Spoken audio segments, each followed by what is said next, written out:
Oh, this one's wild. A few days ago, Druski dropped a skit roasting Erica Kirk, and it blew up. 81.8 million views on Instagram. Crazy, right? But as usual, not everyone was feeling it. The main issue, the white face angle. Druski dressed up as Erica, and people immediately had opinions. But Druski didn't back down. He clapped back on Instagram, posting "too far" to respond to the critics.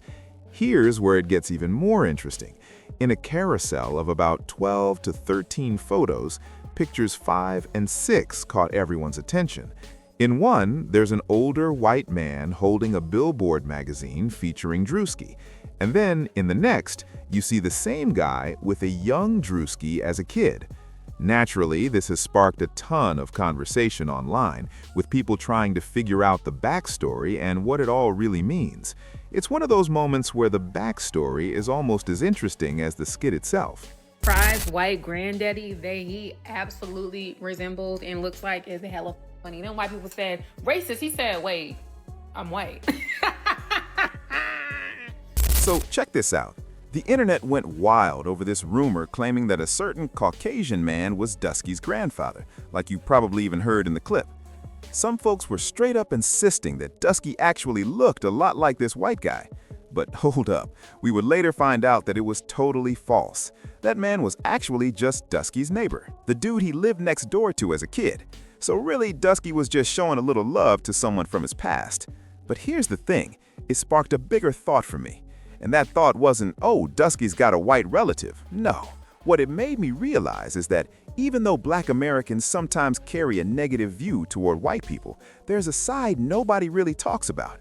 Some white folks play truly positive roles in our lives, and that's something I don't hit on much here on this channel, and probably not something you see talked about much on yours either, but it's still a fact. And then I came across this video. Said the N-word in class, and I said to him, hey, you can't say the N-word in class. And he looks at me and he goes, no, Miss Jackson, it's okay, I can say it. Yeah, I'm not arguing that part of it. You're in school, you can't swear. Another time, a couple of my kids were talking about what their favorite foods were, and one of them said soul food, and another girl went, oh, you mean black people food? And she goes, what? And she turns to me and she goes, that's black people food, right, Miss Jackson? Not commenting. One of my kids asked me who I voted for, and I said Kamala Harris, because why wouldn't I? And she said, I knew you were one of the good ones. Apparently, another one of my kids told one of his homeroom teachers that he actually likes me, even though he really doesn't like white people, which, valid. One of my students the other day, tried to dap me up, and as I went to do it, one of the other kids was like, she doesn't know how to do that. It's 2025 and I'm not even 30. Yes, I do. You see, here's a young white woman teaching at a black school, and she's in a tricky spot. To be honest, if you're a white teacher in a black school, you're constantly on edge. If someone says the N-word, it's hard to really talk about it. You have to monitor how you respond to it. You have to watch how you interact with black students. You have to hold back a lot of yourself to be around black people if you're white, because there's so much you can get wrong being new to the culture.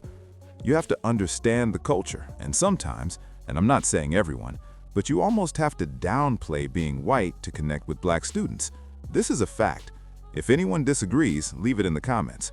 But these are the kinds of white people I see most often around black communities, at least closely.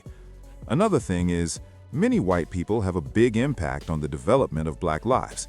We have to be honest. I want to give a real example from Del Paso Heights. There's a high school called Grant High School. I went to Grant High School and loved it.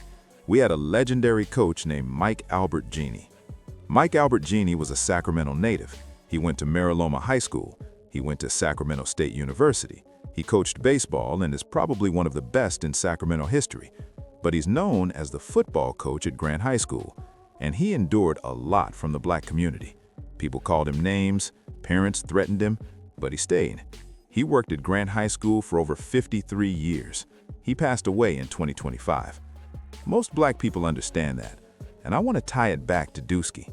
White people likely played a very positive role in his life. Not every white person is racist. So when Druski posted that photo with his white neighbor, he meant, look, I'm not racist. White people help me. Just because I don't say it every day doesn't mean it didn't happen. And I'll say it here. I don't have a photo, and I don't think of him often. but the person who changed my life most after my early 20s was Dr. Patrick Brown. He ran the UC Berkeley Post-Bac program. That program helped students who didn't qualify get into medical school. I was the only African American in the program. I drove from Sacramento to UC Berkeley twice a week to complete it and get into medical school. Dr. Patrick Brown gave me an opportunity nobody else did, not even in the Black community. He told me, "Son, it's time to step up. I'll help, but you have to want this." That moment in 2010 changed my life forever. I don't know if he's still alive. I haven't heard from him. I don't know if he returned to UVA, but here's the fact. Black people have experienced positive outcomes from white people stepping in when Black people couldn't or wouldn't. Just because we critique some white people doesn't mean we don't have white mentors, friends, and allies. We all have a white person we could call when Black friends couldn't answer. Teachers, mentors, white people often gave the game and went to bat. And in corporate America, where Black managers face limits and redlining, it's often white people who help.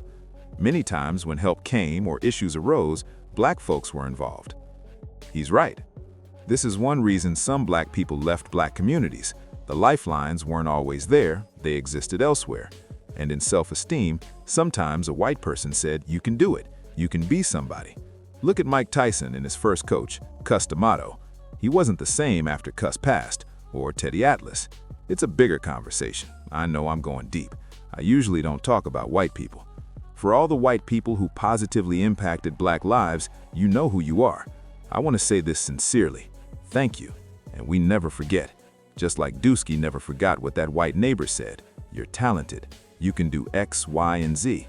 Sometimes in the Black community, parents don't always encourage that. Sometimes it's the opposite. "You'll never be nothing. You'll be like your daddy. You can't do X, Y, Z." Growing up, I was in Mesa for math, science, engineering, and the GATE program. Often, white educators recognized my talent. Being white and teaching Black students handling struggles is not easy. Most people don't want to deal with it. Druski said it straight. There are many examples. I could go on, but I won't. You get it. I have somewhere to be. Whew. So, what do you think? It's your boy OSH Dew Jackson back with another episode of Celebrity Junk. Appreciate you hitting the bell. We're out.